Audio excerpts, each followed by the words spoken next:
Okay, today's session we will be discussing combining like terms, and later we'll be talking about how that's related to determining perimeter. As far as combining like terms goes, combining like terms. Okay. First of all, as far as combining goes, I want you to associate that with addition. Okay, when we're talking combining, we're talking addition or collecting or getting a sum total. Okay, as far as like terms goes, we have to determine what it means for terms to be alike. Now, simply put, I'd like to say like terms are determined by the same variable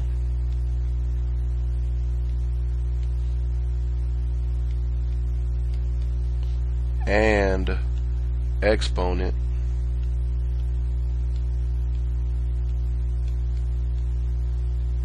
combination.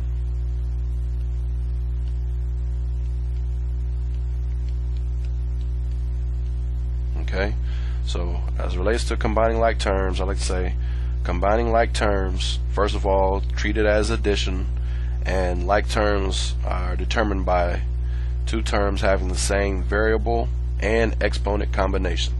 So let's look.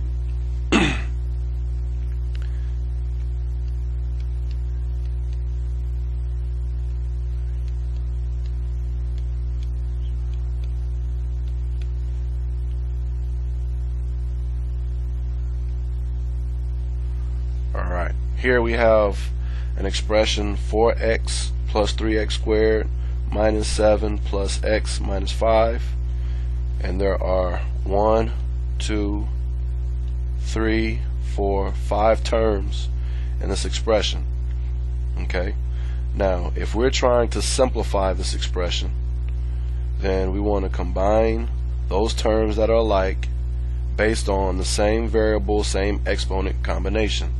So we start by looking at the first term, which is this 4x, and we look to see what other terms have an x in them, and noticing that this x here in the 4x is to the first power. This 4x is like saying 4x to the first power. Although you will never see that 1 there, it's understood when you have 4x, it's like saying 4x to the first. So what I'm looking for is any other term that has an x to the first in it, and I would look and rest right here with this x. This x would be like saying 1x or 1x to the first.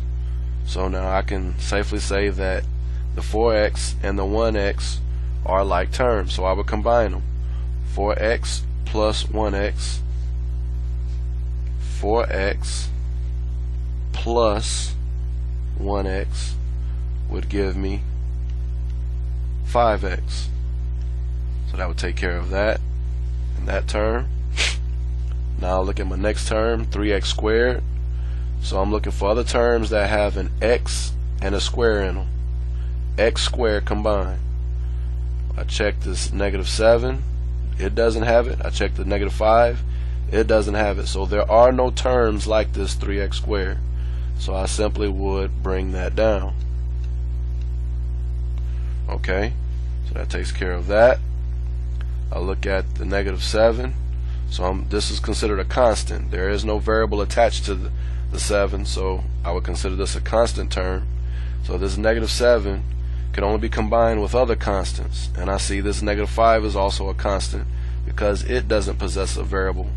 So I can now say negative 7 minus 5, negative 7 minus 5, which would give me a negative 12.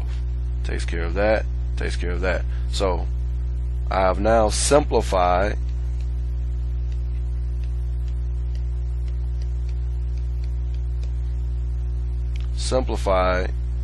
this expression with this answer here. Excuse me. Now understand that typically when we're writing a sequence of terms, we typically want to write them if they're of a uniform variable with the highest exponent and counting down, so descending order or decreasing order. So typically you would see this answer written more like this. Alright, highest exponent and counting our way down. Okay, so that's what we mean by combining like terms. Combining all terms that have same variable and same exponent. Combining like terms. Let's look at a couple of examples. First example, let's try 3x squared plus 5x squared minus 2. Looking at my first term of 3x squared, I'm looking for any other x squared. I notice this is an x squared, so I combine them. 3 plus 5 gives me 8, and we're talking about x squareds. That takes care of those two terms. I have this minus 2 left. There's nothing to combine it with, so I simply bring it down. That would be my answer. Okay? Try another one. Let's say we have negative x squared minus 3x plus 7. Now this doesn't look like a traditional excuse me, I don't want to use this one here. Excuse me 1 second.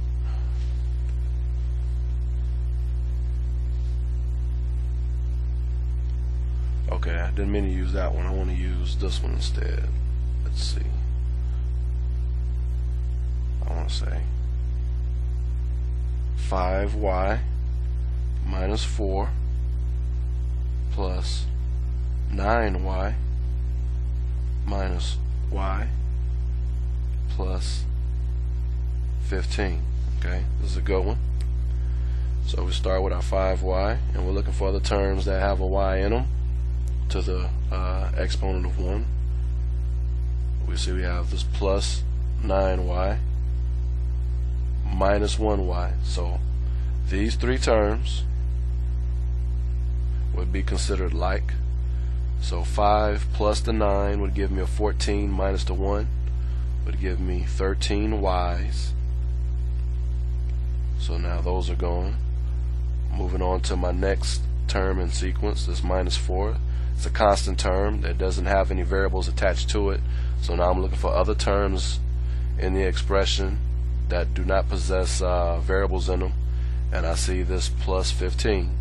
So negative 4 plus 15 would give me a positive, what's that, 11. Alright, so negative 4 plus 15 would give me a positive 11. So takes care of the last two terms. This will be my final answer. Okay, so combining like terms is basically just as simple as that. Finding all terms that possess the same variable and exponent combination. Now, as it relates to real life application,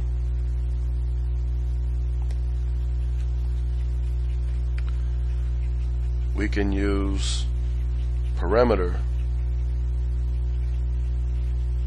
as a means of expanding the topic to being real life applicable.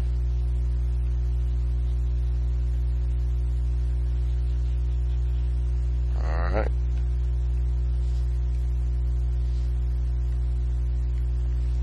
So let's talk about perimeter.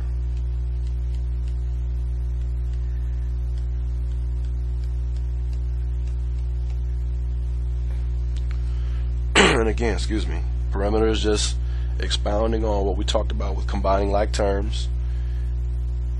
And I guess a simple explanation of perimeter would be the summation or the total of all sides.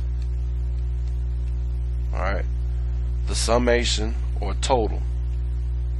That's what this symbol right here is, a sigma.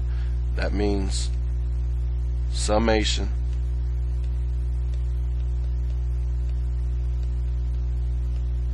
or total.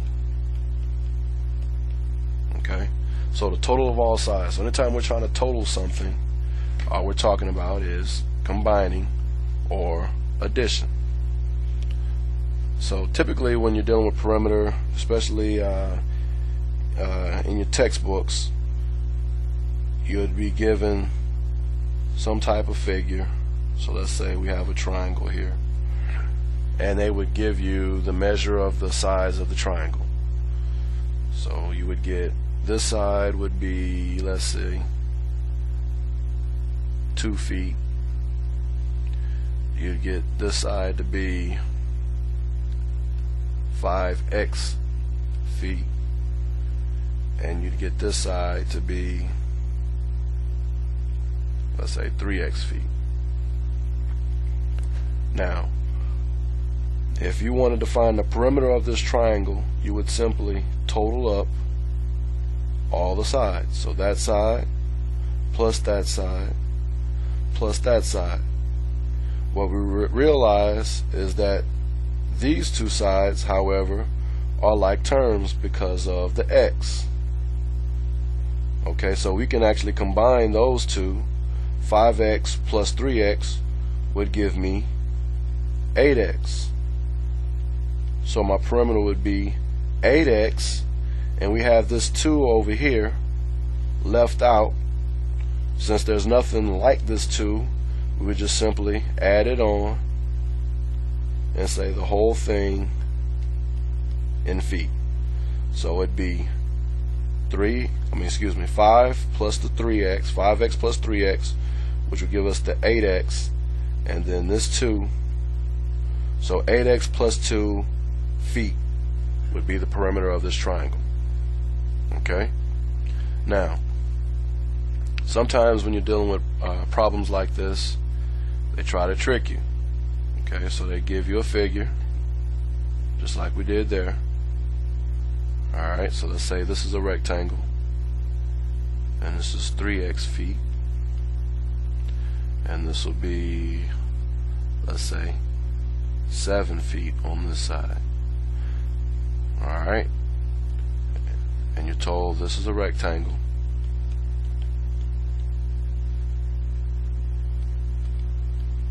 You're told this is a rectangle,